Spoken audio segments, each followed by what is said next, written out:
Hey guys, I'm JanetOnOccasion, and today we're playing the Total War Warhammer II Battle Replay. So, as you can see, I have the Dark Elves against the High Elves. It's a classic grudge match. What we're doing in Lustria, I have no idea, but, I mean, they're always eager to fight, right? So, you know, name the place and the time. Apparently Lustria, about, I don't know, 5 in the afternoon?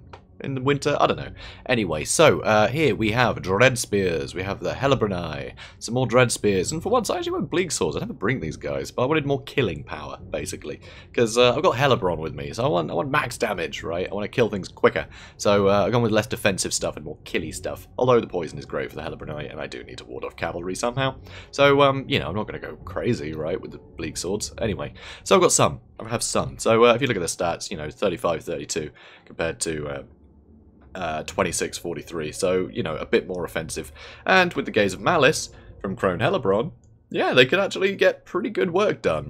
They can get a lot of work done if they got some buffs for pretty cheap. They're, you know, they're cheap as chips. So a couple of chevrons as well in them actually, but still. So Hellebron, I actually put her on the Altar of Cain, which I never really do. I haven't really brought Hellebron in a while, to be honest. So I thought I'd give her a go again. So here you can see she's got basically all of her items. So yeah, all the usual lark. Gaze of Malice I just love though. Gaze of Cain rather, not Gaze of Malice. That's Malekith's deal. Anyway, Gaze of Cain, beautiful. So also I have a Shadow Sorceress on a cold one, so she's a bit more durable. Got some good armor piercing, so she can actually, you know, fight enemy lords and heroes to an extent, especially if she hits them with some tasty spells, such as the Enfeebling Foe here is just a classic. Mystifying Miasma, just great for slowing down cav and getting some extra damage in there. Really helps, especially when my own cavalry is a bit slow. Also brought Pendulum for dealing with spearmen. Always nice just to be able to punch a hole in their front line. Spearmen don't hold up well against a potential pendulum, so it's kind of nice. And also I got Occam's Mind Razor, because if you cast that on something that's fighting either Dragon Princes or Phoenix Guard, then their physical resist no longer helps them, and you can actually punch through them pretty quickly. So that's nice. So good selection. Really like shadow magic in this matchup. Also a couple of Witch Elves. These guys, great anti-infantry, and they also rampage stuff, so I can really just throw a spanner in the works with these guys. Got to watch out for archers, though. As you can see, the enemy does have some. Also here in the back, Cold One Knights. I love these guys, anti-large, anti-armor, pretty cool. They do rampage, which is kind of annoying, but I mean everything's gonna be rampaging this army, it's gonna be madness. But they can get a lot of damage in. They got, you know, a lot of punchy armor piercing. So even against things like Sword Masters of Hoeth, I quite like charging in with these guys, because just that armor piercing and the charge bonus alone will do a lot of damage to units like that. So pretty cool. Also, you know, Dragon Princes and Silver Helms, you know, they can help deal with them. So pretty cool. And finally, last but not least, I have Sinesh's Harvesters. Love these guys. They are so quick. They can outrun any of the cavalry that, you know, High Elves bring, and they just have some great spells. I absolutely love them. Being able to hit Word of Pain on, you know, a vital unit, because High Elves do tend to rely on, you know, small elite armies. So suddenly, if you go, boom, you have no melee attack at all, suddenly they're a bit crap, which is nice. I enjoy that. I enjoy making High Elves a bit crap. So my opponent here, like I said, small and elite. So he's got 3 units of Phoenix Guard, I believe. One there, and one there. He's got some archers dotted around. The archer's really good for dealing with Witch Elves, but he's actually just going for the Bleak Swords right now. You know, fair enough. He's also got some Loathen Sea Guards, so these guys can shrug off some cavalry a bit more than, you know, just the standard archers.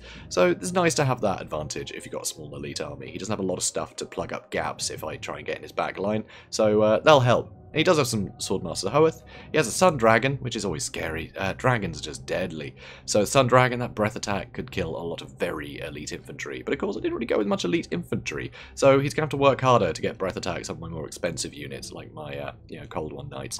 So that's nice. Also, he has a Prince on foot, which you don't often see. Oh no, it's on a horse. Whatever. Either way, you don't often see that. So I quite like that. That's kind of fun.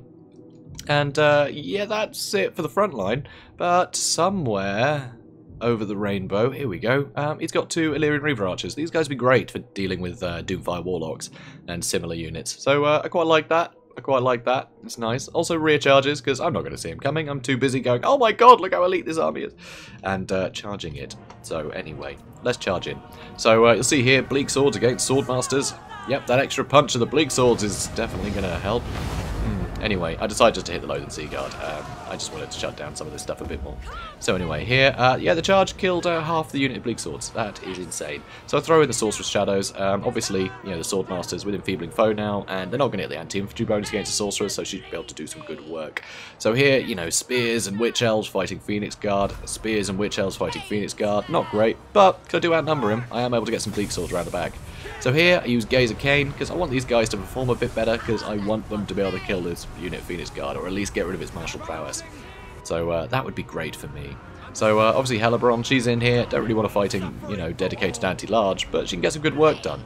And here is the Soul Stealer from my Sinesh's Harvesters. So that's going to get some good work in. My Sorceress running in with her armor piercing is really going to help. She's used Heroic Killing Blow for some extra damage. And yeah, frankly, Crone Hellebrand just completely outperforms a Prince on a horse. And you see he is getting absolutely devastated. Yeah, Heroic Killing Blow puts her main attack up to... I mean, it's not gigantic, but it's still pretty good. So the Prince is having a tough time. And with that, suddenly all the lines are starting to collapse. You see, they've lost their martial prowess, they've lost their martial prowess. These guys, I don't quite have, but getting a nice rear charge. Yeah, my cavalry managed to just completely devastate these Swordmasters. Managed to shatter them. So now charging into the rear, now they've definitely lost their martial prowess. So they're going to have a much tougher time of things. The Dragon's still probing. He just hasn't been able to find an in, because there's Witch Elves everywhere. So he is getting some good damage in with the Illyrian Reavers, but honestly, these guys need to rear charge. You could break the Witch Elves pretty quickly. So here, nice breath attack, hitting some of my cav, but it's too late for the Phoenix Guard. So once again, Enfeebling Foe on units is just superb, especially with martial prowess gone. It puts their melee defense so low, even on elite units like Phoenix Guard. So very good there, very handy. So here, Crone Hellebrand, she's well, she's having a whale of a time. She's just chasing archers.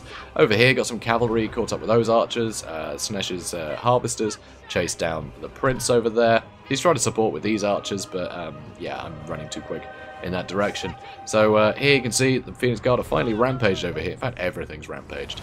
So now, Sun Dragon's finally coming in. Here, it really needs to be rear charging. You need to be cycle charging with these Illyrian Reaver archers. The melee of these guys is always underrated. You can always just charge in quickly and out again without taking any damage, and it just helps. You know, they can fire while moving, as you can see. So charging in, they'll be firing as they charge in. They'll hit a unit in the rear. So there'll be the two debuffs to leadership. You know, one for being shot at and one for being charged in the rear. And you can break units very quickly. These guys have a lot more utility than my opponent is using. So over here, I'm going to get Crone Hellebrand and the Sorcerer's Shadows over here. Also, Sinesh's Harvesters are running in here too. So I've got the Witch Elves on him. That's an Enfeebling Foe and a Word of Pain. Puts the Sun Dragon stats to 0 and 13. And now, Gaze of Cain puts these guys up to 81 melee attack. The Sun Dragon is completely doomed. Just has no hope. And that's that. That is that. So, Pyrrhic victory, which is surprising. When I first started this fight, and I saw the Swordmasters hit the Bleak Swords, and half the unit was wiped out, and the fact that Phoenix Guard are just so hard to kill in general, I thought I was doomed. And with the Dragon as well, being able to probe, I thought this would just not work. And, I mean, it's not like I'm even outnumbering a huge amount. I mean, look at this. Look, one more unit than he has. It's a bit crazy. But once again, no spellcaster. You've got to bring a spellcaster, guys. You know, I just want to stress that. I can't stress that enough.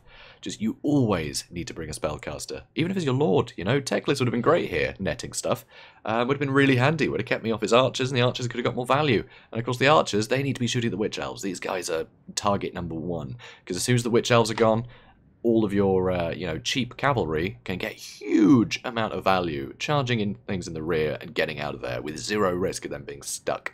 So you gotta do that. You know, you gotta use your tools properly, which is a shame. But honestly, seeing such an elite front line, I did not think I'd be able to puncture through it. But yeah, just Cold War Knights, just MVPs here. Just the rear charges from these guys was enough to break everything. And once I got into his back line, just so much of his money was wrapped up in archers, and he had nothing to back them up once the front lines had engaged, and it just made it incredibly difficult for him. I think he could have used the Sun Dragon to better effect. You can hit and run with that a lot, and I think that's something you need to do. Wherever there's not Witch Elves, get him involved. That's what you really have to do.